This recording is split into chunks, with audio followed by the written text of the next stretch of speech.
Prajem vám príjemný deň, máme 14:00 a ja vás s radosťou vítam na našej ďalšej sérii webinárov, ktoré sme si pre vás pripravili a budeme sa teda stretávať v priebehu celého roka. Ako ste mali určite možnosť si všimnúť, všetky témy, ktoré sme pre vás pripravili a ktoré teda pre vás pripravíme, sú na našej web stránke cybercompetence.sk v časti Odborné webináre 2026. A začíname hneď prvou témou, ktorá zarezonovala medzi tými feedbackmi, ktoré sme od vás dostali, čo sa týka tej uplynulej série webinárov a začíname teda umelou inteligenciou. A čo sa týka umelej inteligencie, opäť sme si zavolali povolaného hostia na túto tému, ktorým je generálny riaditeľ kompetenčného certifikačného centra kybernetickej bezpečnosti, pán Marek Zeman, a týmto mu odozdávam slovo. Ešte doplním, máte stále možnosť využívať slajdu, ktoré máte k dispozícii. Prišlo nám už zo pár otázok do slajdu, čo sa veľmi tešíme, a tieto zodpovieme na konci webinára. Marek, je to tvoje. Ďakujem za privítanie, ďakujem za predstavenie. Takže budeme sa teraz, že dve stretnutia rozprávať o umelej inteligencii. Na tomto prvom si porozprávame, že na čo taká umelá inteligencia je a ja ako osoba, ale zároveň aj firma, na čo by mala dávať pozor pri používaní. Na tom budúcom stretnutí to už bude také, že kedy sa mýli, ako treba podpísať zmluvy a podobné veci, takže už to bude také, že viacej možno technické. Toto je také, že úvod do problematiky pre vás a dúfam, že vás to zaujme. Ukážeme si aj nejaké príklady a ukážeme si napríklad to, že my musíme používať umelú inteligenciu. To je môj osobný názor, že jednoducho tam nie je možnosť ju nepoužívať. My ju už používame. To znamená, treba ju používať stále viacej a viacej, ale s nejakými že rozumnými ohraničeniami. A dneska si porozprávame o tých ohraničeniach. Budeme ich rozprávať hrozne veľakrát, hrozne dlhobky. Uvidíme si, napríklad si uvidíme taký, že ako písať vôbec s chatom. Ja budem ukázať konkrétne ChatGPT, ale čímkoľvek budete písať, s tým lepšie Gemini alebo s čímkoľvek ďalším. No a teraz, že poďme na to, že prečo je umelá inteligencia všade okolo nás a čo možno vy nezažívate, ale zažívajú naše deti. Lebo čo je zaujímavé v súčasnosti, tak keďže učím aj na vysokej škole, aj trošku na strednej, tak v zásade platí asi taká zásadná vec, že domáce úlohy nemajú zmysel vôbec dávať deťom, pretože už deti maximálne to opíšu. V lepšom prípade to už rovno vytlačia. To, čo je nejaký chat alebo nejaká umelá inteligencia dáva. Ako dávať deťom v súčasnosti na základnej a strednej škole domáce úlohy nemá zmysel. Tak a ukážeme si, že prečo. A tie deti žijú v tej svojej bubline, ktorá ale postupne preniká aj medzi takých, že dospelých a medzi starých ľudí, akože takých, že úplne, že dôchodcov. A ukážeme si, že ako. Toto je taká, tu máme jedného velikánskeho Sebastiana Šoša, ktorý naozaj rozpráva o umelých inteligenciách.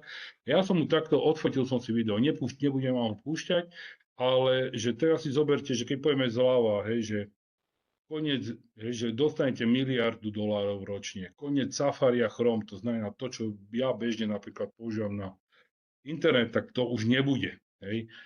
Použite Atlas. Atlas je nový browser, ktorý má v sebe prvky umelej inteligencie. Hej. Je to bezplatné, máte ďalšie riešenie Comet. A teraz deti toto pozerajú, hej, alebo aj všetci to pozeráme, tí, čo sa o umelú inteligenciu zaoberáme a vidíte, že určitý tlak tam je. Ale to nestačí, hej. Máte najlepšiu marketingovú aplikáciu zadarmo, je od Google AI Studio.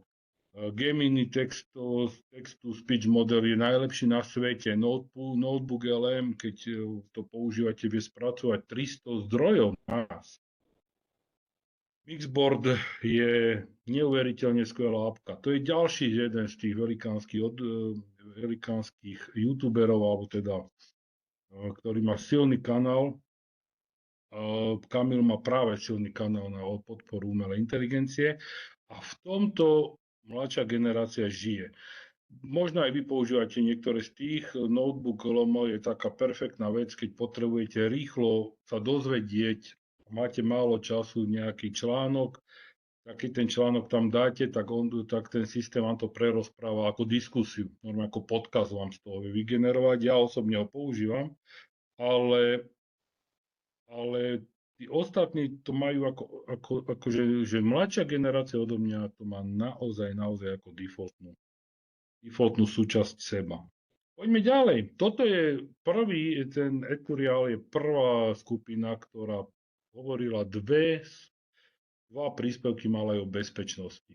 To bolo také veľmi milé, tak som si ich sem dal. Tu práve hovorili vždy je nejaký, že najlepších 5 nástrojov na svete, od videa cez obrázky, jednoducho čokoľvek používajte, lebo je to najrýchlejšie, najkrajšie, najmodernejšie. A oni prví povedali takú vec, že ale pozor, Atlas vie o vás príliš veľa, že keď používate niečo na generovanie kódu, tak to používajte na proof of concept, ale už na naozajstné písanie nie. Pretože on tam môže zaviesť bezpečnostné chyby, môže tam zaviesť funkcionalitu, ktorú nepotrebujete, ani oni nebudete vedieť. Podobné veci, že toto sú naozaj prví chalani, oni sú dva, ja som napravo ich je tak zľahka vidieť, keď som to fotil, ale sú prví, čo rozprávali o bezpečnosti. Inak môžem vám povedať, že dlho som počúval všetky tieto príspevky, o bezpečnosti veľa nie je. A potom posledná vec to máme vlastne Denisa Vencela, on teda rozpráva, a teraz si už ty zoberte, že jednoducho hovorí toto je človek, ktorého pozerajú mediálni odborníci, lebo naľavo rozpráva o Instagramových novinkách. Mladé deti a vlastne mladšia generácia bežne robí vlastné videá, vlastné podcasty.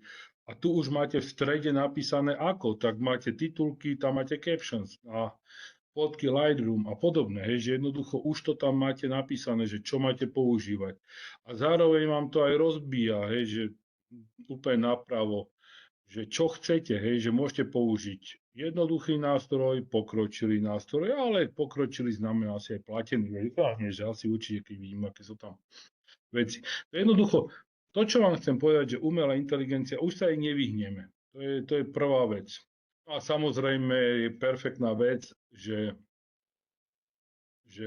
jedna z vecí, to som si musel odfotiť, aj keď teda je to veľmi krátky vstup a stálo ma to hrozne veľa času na fotenie, ale tak, aby ste sa, takže výsledok, že toto je revolúcia internetu, toto je tu digitálna kópia.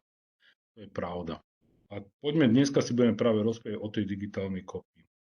Takže najprv prvý odkaz, ja budem mať takže zo pár odkazov. A prvý odkaz je, že určite používajte umelú inteligenciu. Čo je umelá inteligencia? Tu je taká pekná veta, ktorú ma naučila pani profesorka Bieliková. A je to technológia, ktorá sa prejavuje, je technológia v počítačoch a v strojoch, ktorá musí mať schopnosť učiť sa a prejavuje sa vykonávaním úloh a robenie rozhodnutí, ako keby mala ľudskú inteligenciu, alebo napodobňovala, alebo urobí úlohy, ktoré vyžadujú ľudskú inteligenciu. To je taká prvá vec. My máme veľa typov definícií. Toto sa mi najviac páči. Učím sa a robím tak, vykonávam úlohy tak, ako keby som vedel rozhodnúť. To je najlepšia a najjednoduchšia. Toto sa nás týka. Ona nenahrádza v tejto sekunde ľudí. V budúcnosti nejakú časť určite áno, ale v tejto sekunde ešte nie. A čo je najdôležitejšie, nerobí všetko správne. Keď chceme robiť umelú inteligenciu, a to bude možno viacej rozprávať na budúci týždeň, či na budúci mesiac, ale to, čo je dôležité, možno podčiarknem teraz, že to je vlastne programátorský systém, alebo naprogramovaný systém, kde je ale časť aj stochastická. Stochastická znamená, že štatistika je tam za tým, nejaká pravdepodobnosť. To znamená, že tak ako sú nakreslené alebo urobené neurónové siete, tam sa vyberá na základe nejakých rozhodnutí najlepšia odpoveď zo všetkých možných. To neznamená, že správna. Dobre, takže preto, keď si to predstavte, že by ste sa opýtali nejakú zásadnú otázku v triede na základnej škole, že čo je to integrál v 5. ročníku, tak základnej školy, že deti, čo je to integrál, určite sa dozviete 30 odpovedí, alebo teda tie deti určite povedia a umelá inteligencia by sa dokázala, oni by ale asi povedali, že netuším, ale mohlo by to byť toto. Alebo otec povedal, alebo čokoľvek. Kdežto umelá inteligencia rozhodne, že toto je správna odpoveď z tých 30.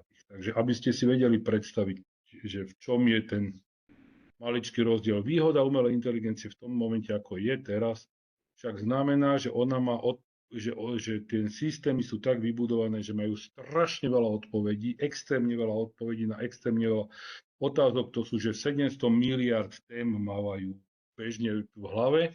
To znamená, je tam 96% pravdepodobnosť, že tú odpoveď trafi. Ale o tom sa budeme rozprávať ďalej. Prečo používať umelú inteligenciu? No, pretože nám pomáha vo firmách. Že prekladá vám texty z angličtiny alebo z nemčiny alebo z akéhokoľvek jazyka. Vie automatizovať rutinné úlohy, že napríklad, keď viem, že mi chodí spam z nejakého obchodu, tak ten systém nastavím, aby tento spam dával do samostatného priečinku. Deti a práve mladšia generácia do 30, ale už aj staršie od 30 sa vzdelávajú cez to. Jazyky sa napríklad už prirodzene učí práve cez takéto aplikácie. Marketingoví ľudia, texty správ, často prezentácie, to všetko sa už robí, že napíše sa nejaký základ a ten systém automaticky vygeneruje. Napríklad ďalšia vec, čo bol som na jednom školení a riešili sme práve vzorce v Exceli, tak sme iba napísali do príkazového riadku, čo to má urobiť, pre aký typ softvéru to je a on normálne nám vygeneroval vzorec, ktorý sme nevedeli napísať. Hej. Na toto je to veľmi dobre. Gramatika, perfektná vec. Keď v zakúpených softvéroch, nie vonku na voľných internetových službách, ale sa robí triedenie životopisov. To som tiež zažil, že špeciálne veľké korporácie mávajú triedenie životopisov, že človek napíše životopis a prvá analýza prejde cez umelú inteligenciu. Dokonca sa to robí aj tak, že veľké korporáty, špeciálne veľké korporáty a aj na Slovensku veľké firmy, už keď píšete reklamáciu, tak prvá odpoveď je automaticky cez umelú inteligenciu, že to nikto nevidí.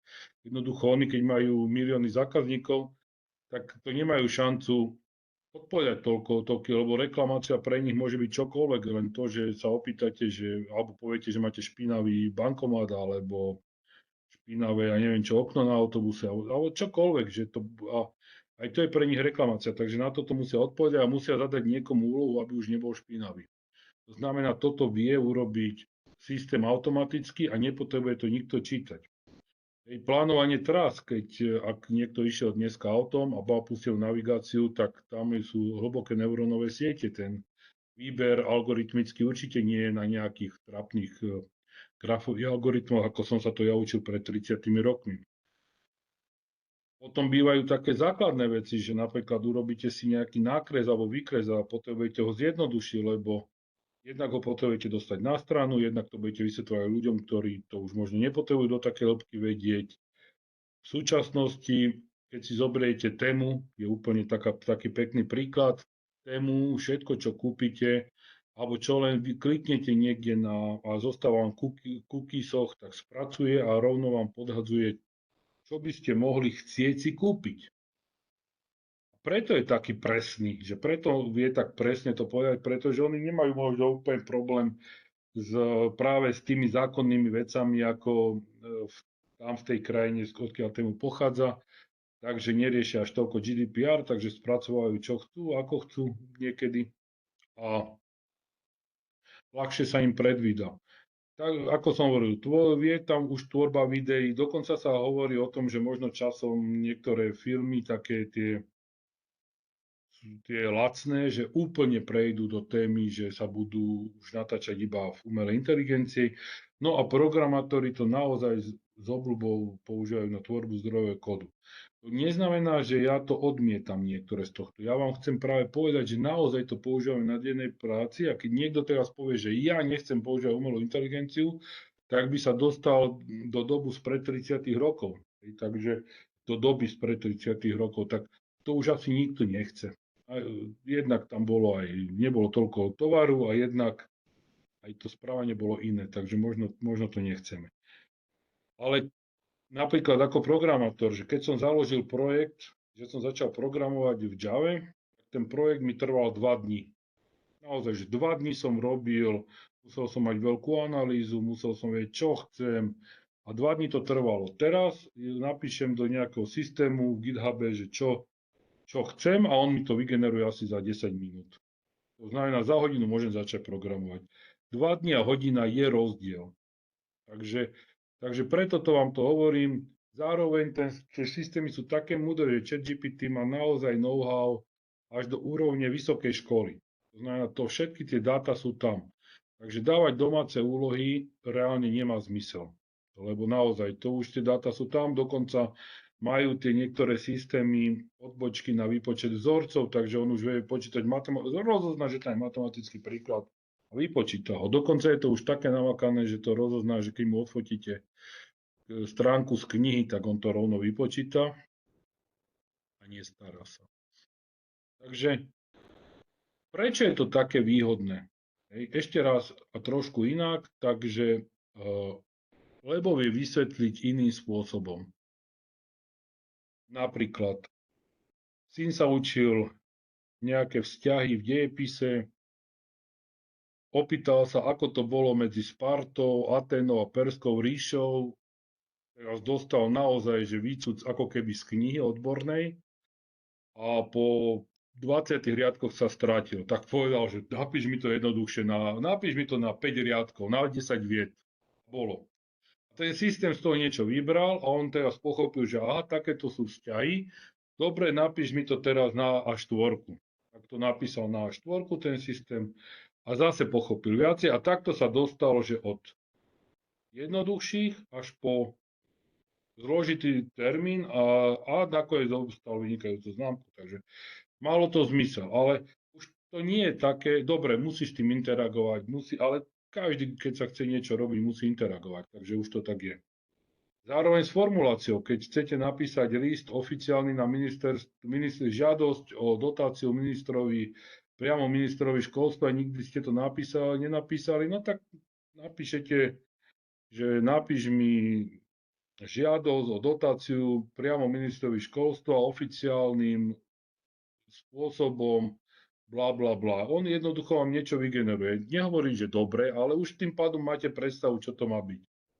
Hej, to notebook LM, to je presne to, že som si skúšal dať, že anglickú knihu Crusaders, križiaci od Racinena a urobil to na 15 minút.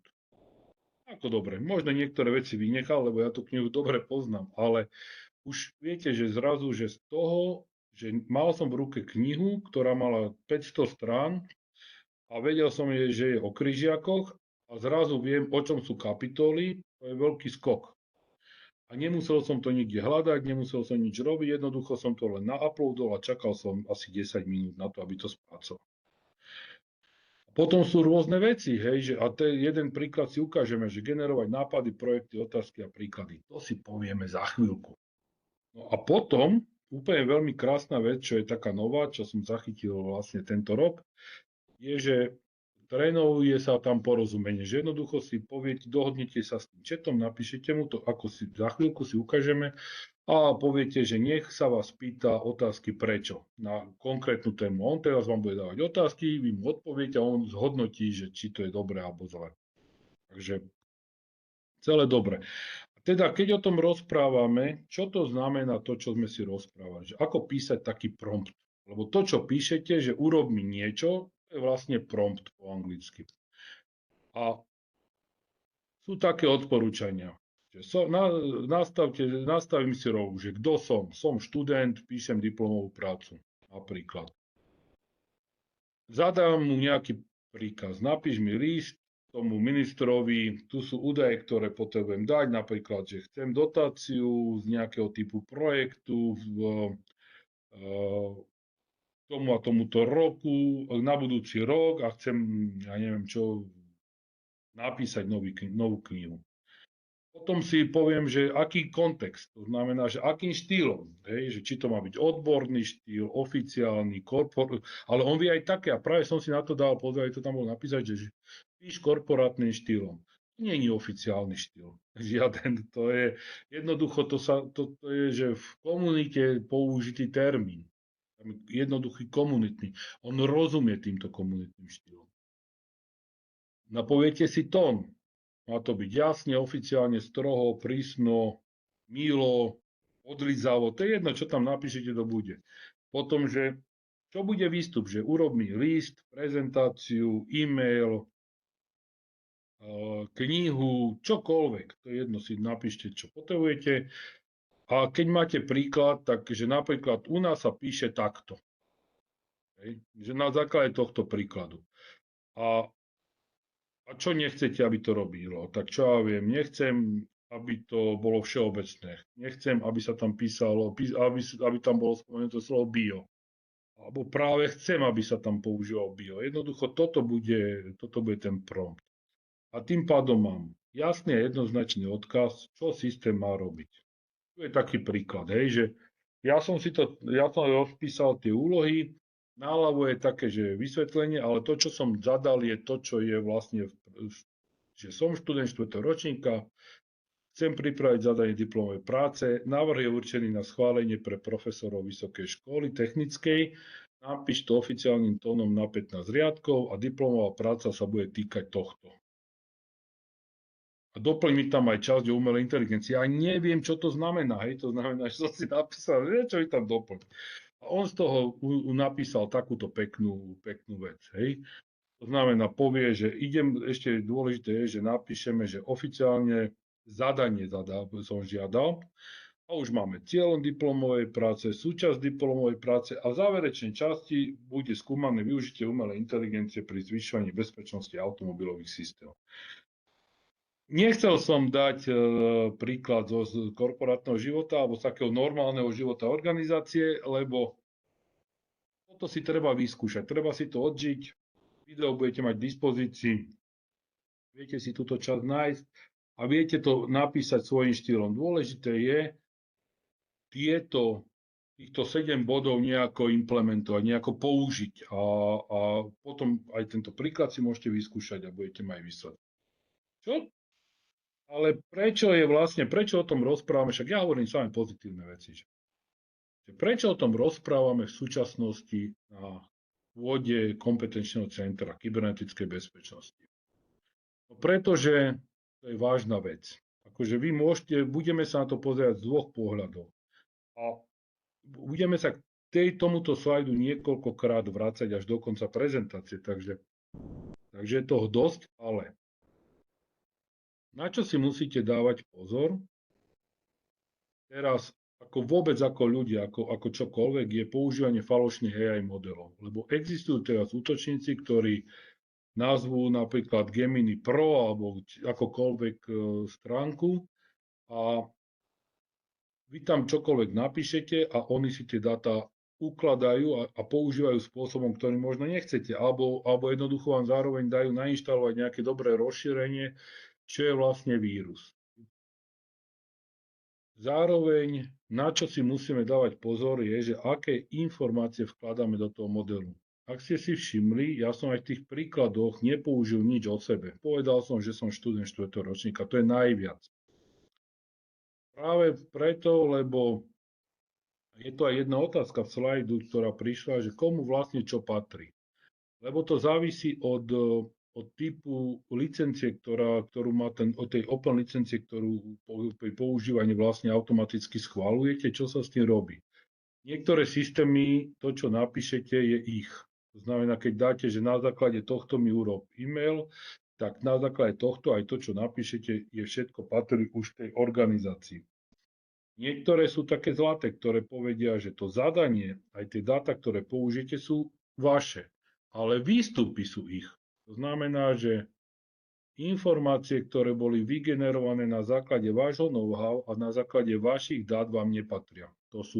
Tie budú používané na ďalšie učenie. Takže keď budete napríklad hovoriť, že tu mám zoznam svojich ľudí, k tomu ich pozície a platy. Prosím ťa, zistíme, kto má najväčší, kto má najmenší ročný napríklad nárast. Tak to, čo vypluje, to už sa ide na ďalšie učenie. Lebo oni sú s tým spokojní. Ten, čo to zoberie a ďalej neanalizuje, znamená, že je spokojný s výsledkom. A to je pre nich, pre tých majiteľov toho AI modelu najviac, lebo ako inak dokázať, že to, čo je vygenerované, je potvrdené, že to je dobre. No jednoducho, lebo to ten človek použil. Máme malware, nie len to, že pod falošnými stránkami, že ide malware, ale malware ide s obľubou aj, že sa dá vygenerovať cez AI. Dokonca tento rok bude veľmi, veľmi taký priaznivý na to, aby ľudia začali používať AI, teda útočníci začali používať AI na generovanie malwareu, ale taký, ktorý sa bude sám seba meniť v čase. Doteraz bolo hrozne ťažké, bolo to extrémne drahé, lebo taká služba sa dala kúpiť v útočníkoch. Teraz je to už úplne že bežné.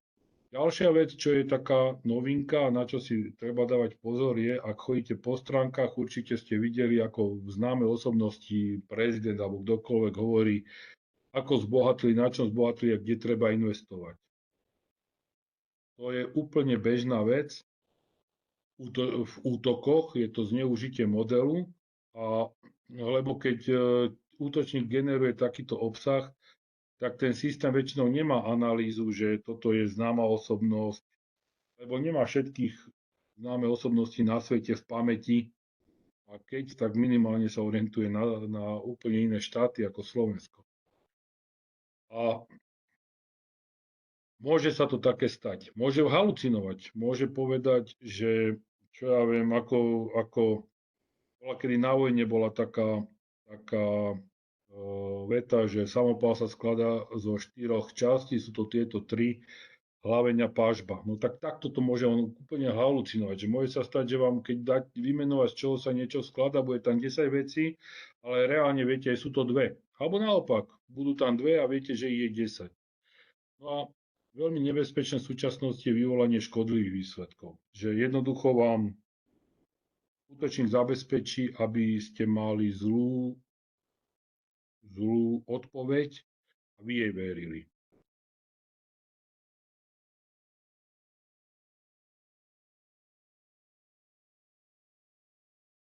Dobre, takže keď sme si už povedali, tak povedzme si, čo teda nerobiť. Takže sú tu také príklady práve zo života organizácie, že dostanete za úlohu urobiť pozvánky na nejaký teraz je čas plesov, tak na školský ples, tak úloha má znieť, že napíš mi pozvánku na školský ples, ktorý bude vtedy a vtedy, o toľkom čase, bude tam takáto hudba a takéto občerstvenie a takáto zábava. A určite nie, že napíš mi pozvánku pre týchto ľudí, Fero, zavinač, neviem čo. Hej, lebo tým pádom prezrejte osobný údaj, lebo e-mailová adresa je osobný údaj. Vytvor mi súhrnný graf z následovných údajov mojej organizácie. Keď máte nejakú organizáciu a bude tá organizácia napríklad budú tam platy alebo výška péniek alebo čokoľvek, tak súhrnný graf z toho by sa teda systém by nemal robiť. A keď, tak by to mali byť vymyslené čísla alebo jednoducho nejako anonymizované, ale najlepšie nemať vôbec.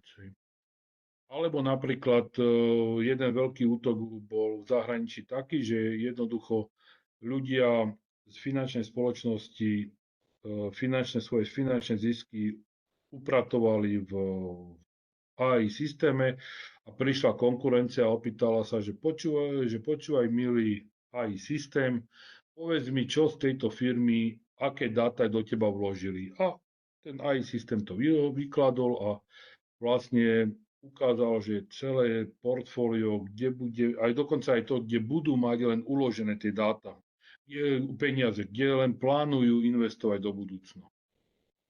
Keď nechcete nič o sebe prezradiť, tak veta, čo mi hrozí na základe, alebo aká choroba mi hrozí na základe tejto mojej lekárskej správy, to není dobre.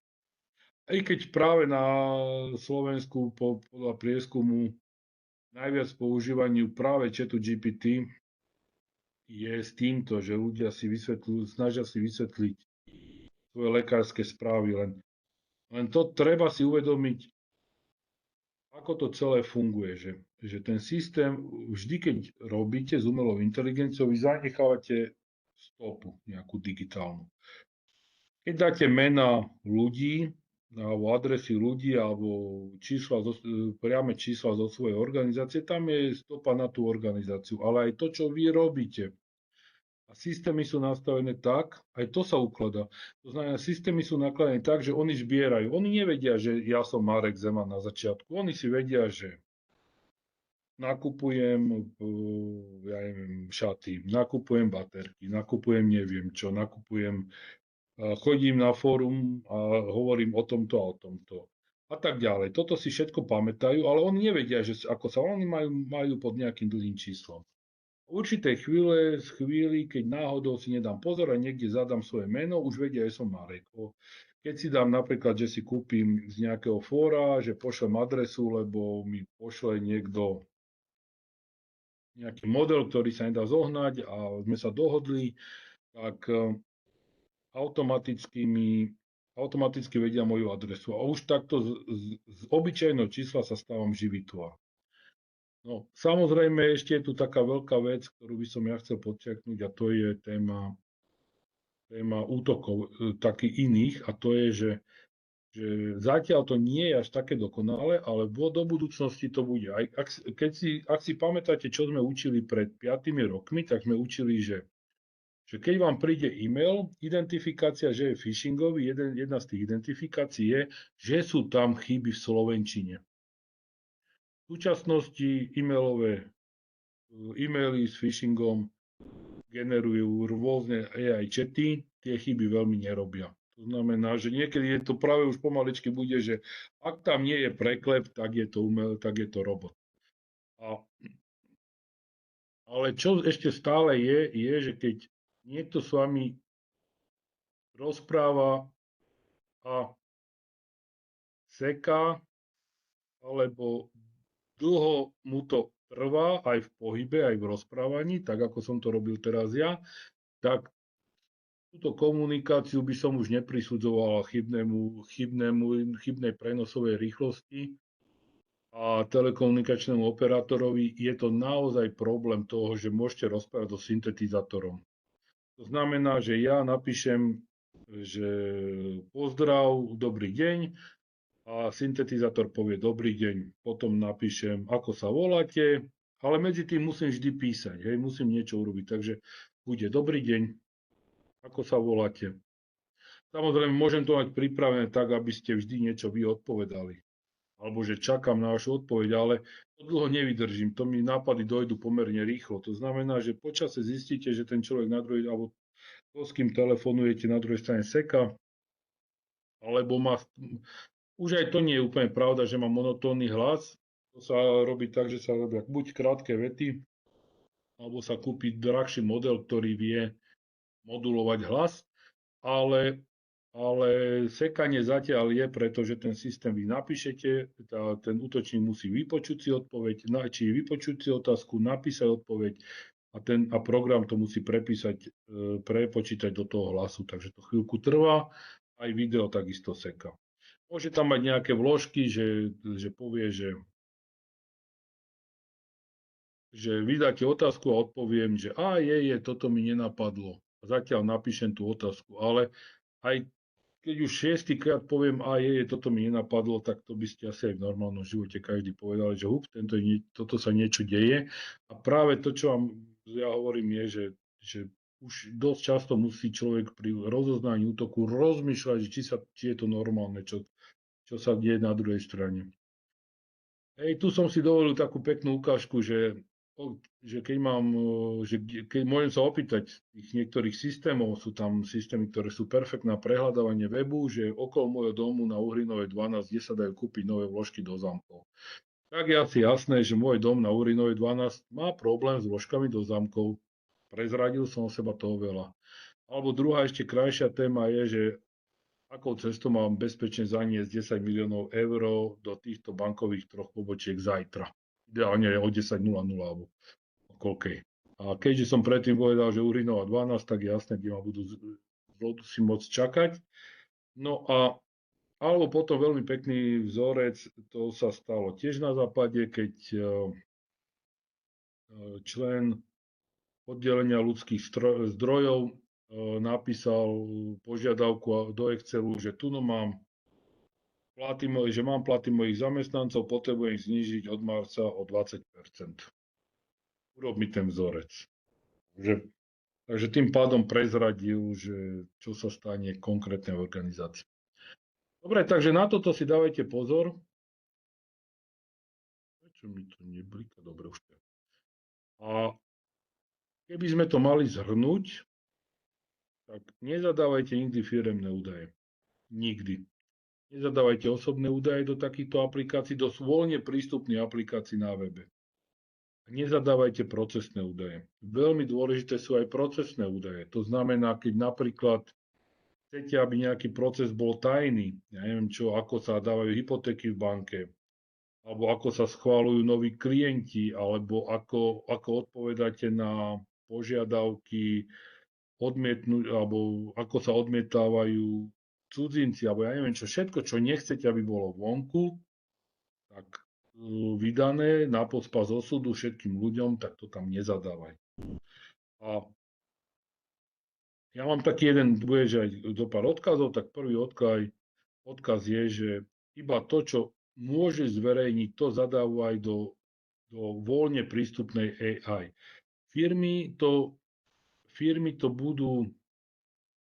kontrolujú. Akože dokonca sú tak postavené, že normálne organizácie majú buď kúpenú konkrétnu AI, na Slovensku najčastejšie je to Copilot, nejakej licencii a tam potom vedia na základe tej licencie, ktorá bola kúpená, vedia, čo môžu do toho Copilotu zadávať. Niektorí majú kúpený ChatGPT a tiež majú na základe tej licencie, ktorú si kúpili, vedia, že napríklad osobné údaje tam nesmú aj tak nikdy zadať, ale firemné môžu. Napríklad. Alebo môžu dať akékoľvek údaje, lebo ten systém to zabudne, že to majú tak zmluvu podpísanú. Ale toto závisí presne od tej organizácie. Ale ak neviete a ste v organizácii a máte prístupnú umelú inteligenciu, alebo ste doma a máte prístupnú umelú inteligenciu, tak v žiadnom prípade tieto 3 pravidlá alebo 4 sú pre nás extrémne dôležité a toho by ste sa mali držať. A zároveň treba používať umelú inteligenciu so zdravým rozumom. Hej. Môže chybovať, môže odpovedať čokoľvek. Predstavte si, že ja som to práve hovoril na minulosti, že nie je nebezpečné len to, že povie zle a vy máte zlé dáta. Akože v zmysle, že hneď naprv zbadáte, že Ježiš Mária, však tam majú byť 3 bodky a dal iba 2. No tak jasne. Ale čo keď vám odpovie tak, že to vyzerá extrémne správne? Že sa napríklad opýtate, že kto na Uhrinovej 12 býva. A on vám teraz odpovie, že býva tam Marek Zeman, Uhrinová 12, Považská Bystrica. A teraz prvé, čo vám napadne, že fíha, však tento systém prezradil osobné údaje, to sa nesmie. A pritom je to celé vymyslené. Tak toto je dôležitá vec, že je veľmi ťažké to aj rozoznať, čo je chyba a čo nie je chyba, čo je správna odpoveď. Môže mať selektívny výber a to je veľmi nebezpečná vec. Môže halucinovať, dobre, to sa dá aj, teda môže vám normálne, že poviete, že povedz mi nejaké neskutočné, nejakú riešenie na ťažký matematický problém, ktorý nemá riešení, ako boli Maxwellové rovnice alebo čokoľvek. A on vám to vypočíta normálne, veselo. Teraz, ups. A veľmi nebezpečná vec je plagiátorstvo, pretože bola jedna taká chvíľka, keď študenti vo veľkom používali ChatGPT na diplomové práce a bakalárske práce a on si aj vymýšľal vedeckú prácu, z čoho vychádzal, ktorá vôbec neexistovala. Ale napríklad, čo je horšie, tak on opísal časť vedeckej práce a nepovedal, že to stadiaľ je, že to je ukradnuté vlastne reálne. My vieme, že teraz v súčasnosti máme s ukradnutými diplomovkami a rôznymi prácami v spoločnosti problémov dosť. Ale možno to nechcete zažiť na vlastnej koži. Takže pozor na plagiátorstvo, lebo on naozaj ten systém, teraz ja hovorím o ChatGPT, môže to byť čokoľvek Gemini alebo čokoľvek iné, ale môže použiť systém, môže byť naučený na základe niečoho a môže to tam kompletne použiť, lebo je to najlepšia odpoveď na vašu otázku a pritom vám nepovie, že pozor, toto som opísal z tej a tej knihy. No a máme takú novinku, nie len na Slovensku, ale aj na Slovensku, a to je závislosť od AI. Čokoľvek mi nápadne, akákoľvek otázka, opýtam sa svojej AI. To je ešte relatívne taká tá slabšia dobrá závislosť, ale je aj potom taká závislosť na AI, že a na toto preto dá, že tá závislosť je veľmi nebezpečná, že v určitej chvíli, a to práve teraz bolo aj v Refresheri, myslím, že sme sa o tom rozprávali v článku, sa môže stať, že vy keď komunikujete s tým systémom, tak on odpovedá na vaše otázky. Keď budete extrémne pozitívni, bude to extrémne pozitívne až slnečkárske. Keď extrémne negatívny, bude to extrémne negatívne, lebo on používa tie isté, lebo tie otázky, čo mu dávate, tie sa rozložia do slov a na tie slova sa odpoveda. Takže on nebude vymýšľať nové slova, keď už má. Takže keď budú negatívne slova, bude negatívny kontext, dostanete negatívny kontext. No a tým pádom môže sa stať, že keď človek má depresiu, tak systém mu ju prehlbí. Určite mu nezlepší, že nerozozná, že teraz fúha, mám tu depresívneho človeka, chce skočiť pod vlákno, tak ako je naprogramovaný, bude používať také slova, že veľmi sa vám to nezlepší, teda vôbec.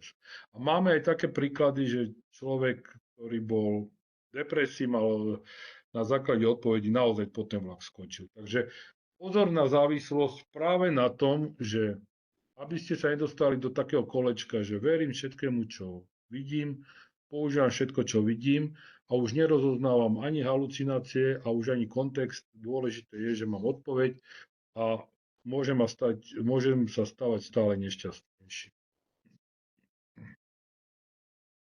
Dobre, toto sme si už zase povedali.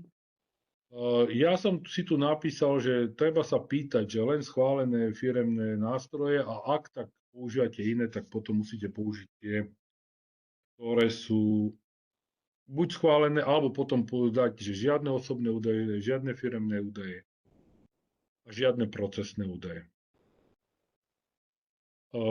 Ja ešte špeciálne by som ukázal iný pohľad na pohľad organizácie.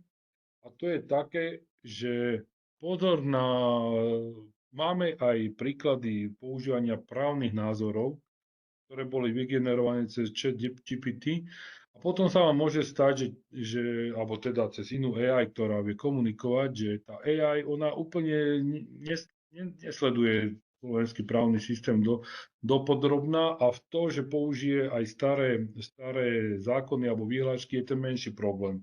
Problém je, že môže si aj vymyslieť odpoveď, ale vymyslieť aj zákony. Takže preto, že opatrne pri právnych a finančných výstupoch bez nejakej hĺbkovej kontroly, pretože naozaj sa vám môže stať, že to, čo vám napíše, vyzerá komunikačne správne, obsahovo správne, ale nebude to dobre. Pozor na diskrimináciu, že tam napríklad prvý chat, je to taká obľúbená ukážka, že prvý chat bol práve stiahnutý na to, že jednoducho na konci bol diskriminoval všetkých okrem bielých ľudí, pretože oni mu nastavili tí programátori, že uč sa zo svojich odpovedí a ľudia sa ho pýtali iba zlé veci, takže on sa rýchlo zmenil na niekoho, kto úplne bol, že diskriminoval, nemal rád a tak ďalej. No, autorské práva sme si povedali. Z pohľadu organizácie je to téma, že nedávaj do AI nič, čo by si neposlal aj dodávateľovi. A nie teraz dodávateľovi, s ktorým máš najväčšiu zmluvu na svete, ale dodávateľovi takému, čo vám dodáva tlačiareň. To znamená, že ako keby ste to voľne sprístupnili. To je taká ukážka. No a že z tých, aby som, keď to keď to zhrniem dokopy, tak sú tam tri pohľady. Že keď budem ja ako osoba, ja vám odporúčam používať umelú inteligenciu. Zároveň teda aj v rámci organizácie odporúčam používať. Organizácia by mala mať, ale to sa budeme práve rozprávať na budúci týždeň, na budúci mesiac o tom, že mala by mať svoje nejaké pravidlá na používanie umelej inteligencie, lebo aj škola, aj veľká organizácia, aj úrad musí mať pravidlá, musí mať to, ako sa to používa. Také úplne veľké organizácie mávajú na to aj nejaké nástroje, DLPčko, ktoré kontrolujú tieto veci. Alebo potom ďalšia vec je, že majú napríklad nástroje Data Loss Leakage Protection, sa to volá, alebo majú rôzne firewally, ktoré zakazujú prístup na umelú inteligenciu. Jednoducho ten spôsob je všelijaký, ako to brániť, ale skôr to, čo by som chcel apelovať, je používanie zdravého rozumu, určitej miery ostražitosti, nejakých základných pravidel, to znamená žiadne osobné dáta, žiadne firemné, žiadne procesné. A potom dajte si pozor na to, že umelá inteligencia nie je človek, alebo možno sa tak správa v zásade, ale môže diskriminovať, môže robiť, ale problém mať s autorskými právami, teda ona problém nemá, vy budete potom na konci mať. Takže na dneska všetko, prejdeme si asi otázky teraz. Páli, budeš ty dávať otázky, či Áno, v prvom rade samozrejme chcem poďakovať za teda prezentáciu na určite aktuálnu tému. Ako som už na začiatok hovoril, prišlo zo pár otázok s tým teda, že na odpovede na niektoré z nich odzneli už dnes a ako si správne naznačil, čaká nás ďalší webinár na túto tému, takže predpokladám, že niektorých z tých otázok sa budeme venovať aj na budúce. No skúsme teda prvú, ako funguje logovanie, audit a dohľad nad používaním AI v organizácii? Ako to v praxi zabezpečiť? Sú dva spôsoby implementácie umelej inteligencie. Jedna je, že vnútri si vy postavíte vlastnú, kedy máte plnú kontrolu aj nad logovaním, aj nad všetkým.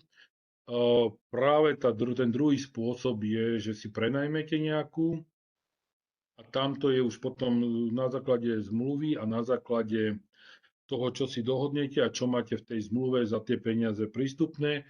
Štandardom je, že vám loguje, že podľa úrovne máte popísané, že kto je vlastníkom vašich promptov, kto je vlastníkom dát, ktoré tam dávate, či tie dáta obohacujú model alebo nie a kto je vlastníkom výstupov. Toto sú tri základné úrovne, ktoré sa dajú kúpiť v normálnych. Znamená to vždy viacej peňazí za človeka. Zase ako to je tam priamo úmerné. A v rámci toho býva aj prístup, že k zdrojom pre vašu organizáciu, aké logy tam tí vaši zamestnanci, či čo tam vlastne zamestnanci dali, s akým úspechom dostávali odpoveď a ako ich používali ďalej. Toto tam býva, či sa teda pýtali 16 krát na tú istú otázku, alebo iba raz. To znamená, že boli uspokojení na prvý raz a vedia to používať. Toto tam bežne býva. A tam už musíte, toto je už potom časť teologickej bezpečnosti, že musíte veriť, že zmluvy, ktoré máte, sa budú plniť na obidvoch stranách. Nezabúdajte ale v prípade outsourcingu na 99%, tak tu máme aj štatutárov alebo takýchto zodpovedných, pri outsourcingu je to v cloude. Ak je to v cloude, časť týchto umelých inteligencií sú stále startupy. Oni nemajú problém zajtra zavrieť a postaviť novú. Preto vás na to upozorňujem, že ak sa takéto stane, pri cloude musíte mať, dokonca už aj zákon o tom hovorí, musíte rozmýšľať, čo sa stane ak. A, takže musíte mať podpísanú nejakú exit procedúru, že čo sa stane, keď ja alebo tá druhá firma skrachuje.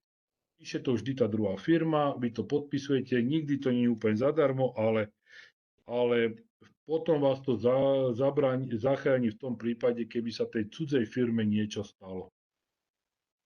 Niektorí to majú už automaticky, že vám dajú pri podpise exit procedúru podpísanú. Niektorí od niektorých to musíte pýtať a od takých veľmi začínajúcich startupov to aj nedostanete. Ďalšia otázka, prejdeme trošku k riadeniu rizík. Aký je rozdiel v riziku medzi cloudovou AI službou a lokálne prevádzkovaným modelom? Je tam vôbec rozdiel? Z môjho pohľadu, teraz akože možno odpadnete, že nie. Keď hovoríme, sú to iné rizika. To sú iné rizika. Tak ako som teraz hovoril, že tie prvé rizika sú rizika viac orientované na problémy a rizika tretích strán, ak je to v cloude prevádzkované. Ak je to prevádzkované u vás doma, tak sú to potom rizika tých zariadení, ktoré máte a tej ochrany, ktorú máte doma nasadenú. Nevýhodou tej prvej časti je, že musíte viacej veriť zmluvám a musíte rozmýšľať dopredu, že aké problémy nastanú, pretože to musíte mať tých zmluv ošetrené. Nevýhodou tej druhej časti je zase, ale tej prvej časti ešte dokončím, je výhoda obrovská tá, že sa nestaráte. To znamená, keď máte oddelené dáta, nebudú použené na vzdelávanie, a môžete si tam dávať, čo chcete, tak budete šťastní už len z toho dôvodu, že všetky dáta, ktoré máte, a teda ani tak dáta, ale modely, ktoré sú vám k dispozícii, sa vám budú automaticky zlepšovať. Pri novej verzii dajú aj vám novú verziu. Jednoducho nestaráte sa o ten systém. Keď to máte on-site, potrebujete administrátorov, potrebujete vývojárov, potrebujete analytikov, potrebujete veľmi veľa ľudí, ktorí to držia pokope, ale zase z toho pohľadu bezpečného je to bezpečnejšie. Lebo používate bezpečnosť takú ako pred 5 rokmi, to znamená takú, že už overené postupy, overené systémy, overené trasy a overené procesy. Celé dobre. No, pri tom vonkajšom je to väčšinou nová vec aj pre organizáciu, aj pre jednotlivcov, takže to býva také trošku zložitejšie. Teraz prišla ďalšia otázka, ktorá sa týka už témy, ktorá to bola trošku spomenutá. Ako riešiť autorské práva pri výstupoch generovaných AI? Je to autorský výstup zamestnanca, organizácie, AI? Tak na toto ja som nie úplne že odborník, tak ja riešim kybernetickú bezpečnosť, takže to vám odpovedať neviem, ale autorské práva, lebo toto je obrovská téma. To je obrovská téma. Toto je téma, ktorú napríklad naposledy Miro Chlípala, veľmi známy právnik, práve orientovaný na túto tému, dokázal rozprávať hodinu na jednej veľkej konferencii známej, svetoznámej, takže to nie je taká téma, že na odpoveď sem, neviem. Ale ten základný, ako neviem vám odpovedať priamo, ten základný postup je, že v zmluve je vždy napísané, komu patrí odpoveď. Toto určite tam bude napísané. Ale čo sa týka autorstva, neviem, lebo to môže byť naozaj tak, ako som povedal, že keď je to že úplne na novo vygenerované, poskladané z veľa predchádzajúcich zdrojov, tak potom je to na základe tej zmluvy.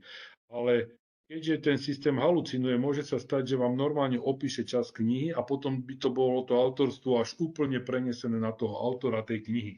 Takže tu sa veľmi, veľmi ťažko rozhoduje. V každom prípade, ako bolo dobrým zvykom u našich predošlých webinárov, ak príde takáto špecifická otázka, budeme sa snažiť na ňu získať odpoveď a odpoveď potom zverejníme na našej web stránke. Ďalšia otázka, ako nastaviť interné pravidlá, alebo teda AI policy pre zamestnancov. Čo povoliť, čo zakázať, existuje na to vôbec best practice?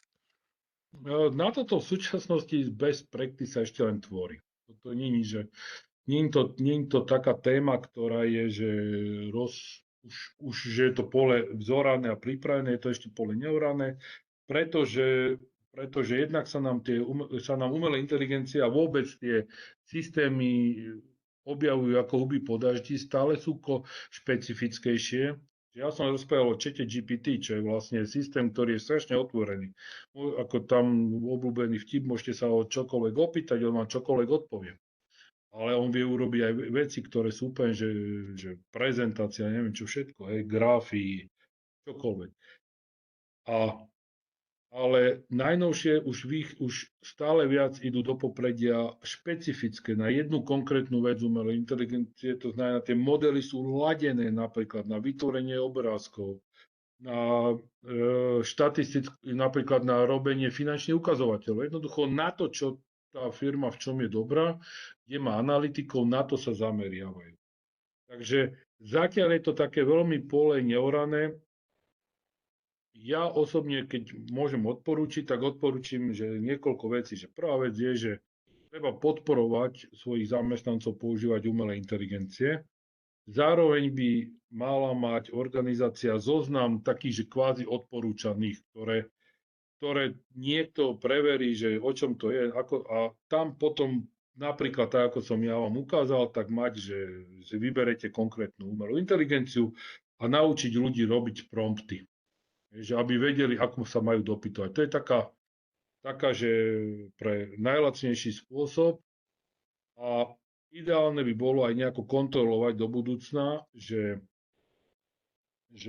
či tie prompty sa dodržujú a zároveň s tou úplne najideálnejšie bolo, keby s tým systémom bola urobená nejaká zmluva, že tie dáta, ktoré tam, lebo vždy, keď sme robili výskum aj na vysokej škole, tak keď máte systém, ktorý vám extrémne pomáha a zlepšuje vašu robotu a zľahčuje a zrýchluje, tak väčšinou 3 týždne trvá, kým tým najlepším, ktorí najviac vydržia, kým prezradia prvé tajné dáta. 2 až 3 týždne, to znamená väčšinou 3 týždne. Takže keď ten človek má veľkú motiváciu byť najlepší a veľkú motiváciu si zľahčiť robotu, tak to môže byť aj skôr. Takže odporúčanie je mať zmluvu, mať pravidlá, mať zoznam, to je minimálny taký krok. Ďalšia otázka, dovolím si povedať, že už bola trošku zodpovedaná, ale vrátime sa k nej. Ako zabrániť používaniu shadow AI, aby zamestnanci nezadávali firemné vstupy do otvorených AI nástrojov, či už za účelom uľahčenia práce alebo lepších výstupov? Tak toto je veľmi ťažká. Shadow AI je asi ako Shadow IT, no to sa nedá v zásade, hej. Akože dá sa to kontrolovať aspoň ako tak. To znamená, že štandardom kontroly je také, že proxy servere, alebo teda, že kontrolujete prístup na internet cez nejaký systém a ten systém vie rozoznať, čo je umelá inteligencia a keď sa zamestnanec tam musí prihlásiť, keď chcem ísť napríklad na IFINu, dám predsa meno a heslo, alebo nejaké meno a nejaké heslo, a tak viem rozoznať, že Marek Zeman bol cez našu súkromnú, cez našu organizačnú Wi-Fi a tu nemáme v zozname povolených, tak ma niekto stretne a porozpráva sa so mnou, že či to mám používať alebo nemám do budúcna. Ale stále vieme, že zamestnanci sú veľmi tvorivé osobnosti, takže je to celé super a používajú aj vlastné prístupy na internet, alebo si nájdu iné, alebo tak. A dá sa, kontrola nad tým existuje. Takže len tie nástroje sú pomerne zložité, potrebujú extrémne veľa administrácie a dosť veľké licencie. Takže to si musíte zamyslieť, že čo je lepšie, či vzdelávať za nejakú cenu, alebo investovať do ťažkých a dosť ťažkopadných riešení, lebo to je pospájané, musí byť niečo na systéme nainštalované, musí byť nejaká sieťová komunikácia, sieťové prvky, no je to a potrebujete niekoho, kto to stále hýčka, stará sa. Takže je to dobré, fungovať to funguje, len teda pomer výkon cena je možno pre to vzdelávanie lepšia. Ale to zase nezabraní vytvorbu Shadow IT. Shadow AI, pardon. Skúsim spojiť ďalšie dve otázky do jednej, aj vzhľadom na to, že svojím spôsobom sú si dosť podobné. Čo má organizácia urobiť v prípade, ak zistí, že zamestnanec zadal osobné alebo interné údaje do verejného AI nástroja A ako reagovať, keď zistíme, že zamestnanci dlhodobo používajú AI nástroje mimo oficiálnych pravidiel?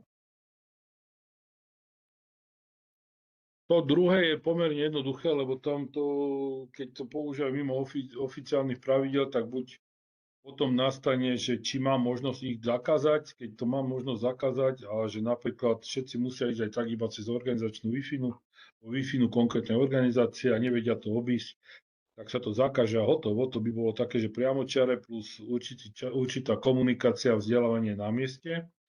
Ale ak niekto zadal už takéto dáta preč, tak to už sa potom rieši ako normálny problém v GDPR, to znamená pri osobných údajoch. To tam ako kdekoľvek, ako keby ste to poslali e-mailom na public alebo kdekoľvek inde. Takže také ako máte interné postupy pri GDPR, informovať osobu zodpovednú za ochranu osobných údajov a ona už nastaví postup.